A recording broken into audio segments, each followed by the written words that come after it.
What are my most used and favorite kitchen appliances? That's what I'm going to share with you today. I'm Gian, and let's start out strong with the pressure cooker.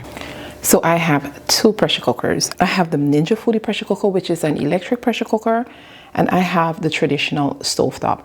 Now, as a West Indian, we tend to cook a lot of dishes that have tougher cuts of meat, like soups and stews.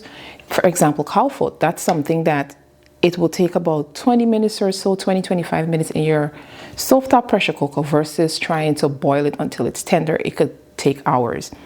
You can use it to cook things such as oxtail, curry, dal. That's another one. I love to pressure peas because it cooks it in just a matter of minutes.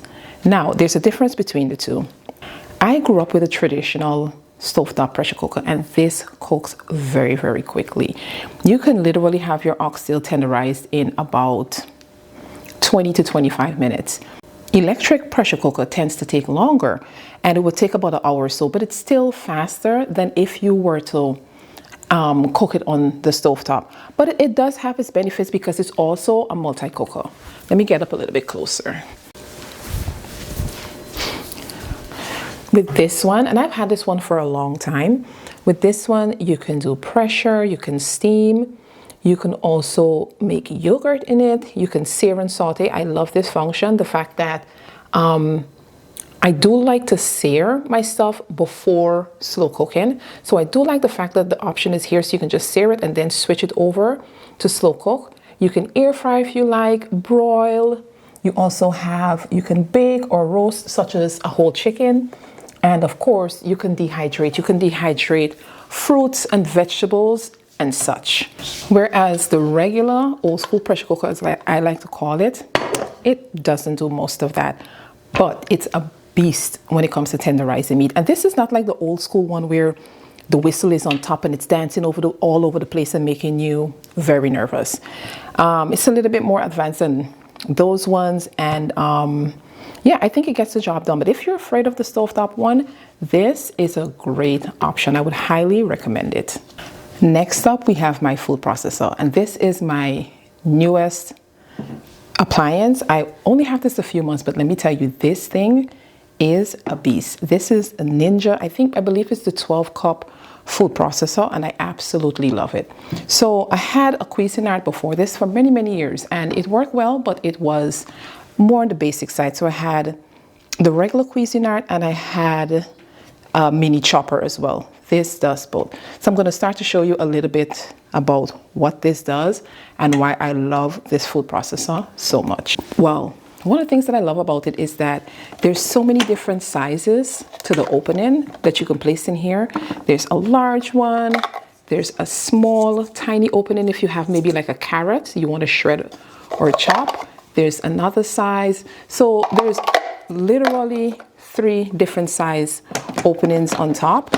And another thing I love about this is the fact that it comes with 2 different size units. For example, something like green seasoning, you can use this smaller bowl that comes with the blade to match. So if you need to do green seasoning, I would suggest this one. Unless you're doing a really, really large batch, then you can use the large bowl. This comes with its own blade. So this one has a larger blade. And let me tell you, it chops everything evenly. It does such a good job, and because it's multi-tiered, it just chops everything evenly. And my problem with the Cuisinart is that everything was the blade was at the bottom. So it chopped the things at the bottom and the stuff on top was still chunky. But this is perfect. So you have another blade, and you also have a blade if you want to make doughs, breads, things like that. You have another blade. You also have a shredder, so you can shred cheese, and you see you have different sizes, which I like. You can flip it over. Another thing that I love about this is this slicing blade. So the difference between this and the other one that I had is that you can adjust the sizes. It has, I believe, you can pretty much dial it up. Let me see if I can get close enough. Right here. Can you see the numbers? Depending on the thickness of what you want to make, you can make it super thin or make it thick. Next up, I have my mixer. And if you can't tell already, this thing is heavily used. I've had this one about 16 years and it gets a ton of use. It comes with a hook. So I do doughs such as bread. You can mix roti, bake. What I do love about this is that it does have a timer. So you can select the amount of time that you want and it's going to mix the dough for you or knead it or whatever, whether it's mixing dough or whipping or beating or whatever, it'll do it for that amount of time and it'll automatically shut off. So that's one of the things I love about this stand-up mixer. But if you're a baker, I definitely think that this is an essential piece of equipment. And if there's anything that you can invest in, I think a stand-up mixer is definitely worth it. Next up, we have the ever so controversial air fryer. I've heard a lot about people saying, well, it's just a convection oven. So what difference does it make? I have a convection oven and this thing is great. But when I need to heat up a slice of pizza or make wings, for example, or certain things, I don't have to wait for this to preheat. I can just stick it in and the pizza is reheated in about 2 to 3 minutes to reheat a slice of pizza. You can make wings in about 20 minutes or so. I would say 18, but that's without preheating.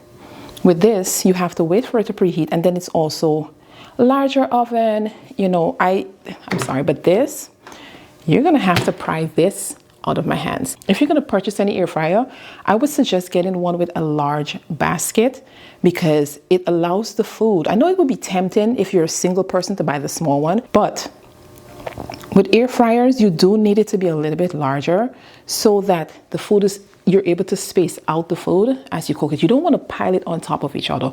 You want to make sure that enough air is circulating so that it's nice and crispy. But this one gets a ton of use, a ton of use. I've also made crunchy chana. You know how you fry the chana? I've made a crunchy chana in the air fryer and it was so good. So I would highly recommend an air fryer for your day-to-day life. This is my most used appliance. Now this is an appliance I'm pretty sure most of us own, and it's a blender. I do have a high power blender, so this one not only blends and grinds, and it actually heats up. So you can cook certain stews in this blender. And this is great for doing things like pepper sauces, or if you want to do green seasoning. I will say though, with this, it's very powerful. So you can literally put everything in there and your green seasoning would be smooth in a matter of less than 10 seconds. But I do love this blender. And like I said, I feel most of us own a blender. It's just a matter of which one we have. I've had this one for many years and it's very powerful. It does what I need. And of course you can make things like smoothies and nut butters and stuff like that in it. But yes, I think you definitely need a blender in your kitchen. This is another appliance that I recently got and I use every single day. So I guess technically this is my most used appliance, and this is my coffee maker. Even my non-coffee drinkers can use this appliance. We have the pots to make teas in it. My husband does make teas, and I've also made hot cocoa for my children. One of the things that I love about this is that you do have a frother here, so you can just simply put your milk or whatever you want to froth and just press this little button, and it's super easy to remove. Just turn it, remove, wash, just simply pop it right back on and then stick it back. So one of the reasons why this made my list, let me close this, is because you can make hot and iced coffee. But not only that, you can choose the strength, classic, rich, you can do over ice and specialty. So you can make a 4-ounce coffee. So you have an option between using the pod, but here's another cool feature. At the side of the coffee maker, there's storage here. If you don't want to use the pod, you can just simply use regular coffee, and you could make up to 24 ounces using this container. So you can make several cups of coffee if you're willing to make for a few people, and you just pop it back in there for storage. You also have your measuring cup at this, your measuring spoon at the side for storage. But let's make a cup of iced coffee so I can show you how it works. Got my cup.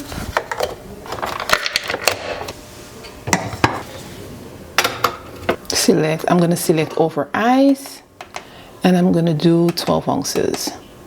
Then just brew. And as you can see, it brews a little at a time. Once you're doing over ice coffee, it brews a little, It lets the water sit in the pot for a little while and then it brews the second batch. I believe it does it in 4 different increments. And that's it. I'm gonna add a little bit of creamer. You can add more ice if you like. As someone who drinks coffee on a day-to-day basis, I can tell you that this is the best iced coffee I've been able to make at home. If you use regular coffee and pour it over ice, it's usually very watery, but this is just the correct ratio. It does not taste watery. So yes, I highly recommend this coffee maker. If you need to buy just one coffee maker, that's just gonna do just about almost everything that you need without it being too complicated. And that's it, you guys. I know this video is a little bit different than my usual, but I wanted to be able to come and talk to you guys and let you know not just what I cook in the kitchen, but also the other aspects of cooking, whether it's the tools I use, how I shop, things that I have on hand. So let me know if you like this sort of video. Leave a comment below to let me know what you think about this video and what's your #1 kitchen appliance. Now, I will have all the links in the description box, so be sure to check that out. Don't forget to like, subscribe, and I will see you guys in the next one.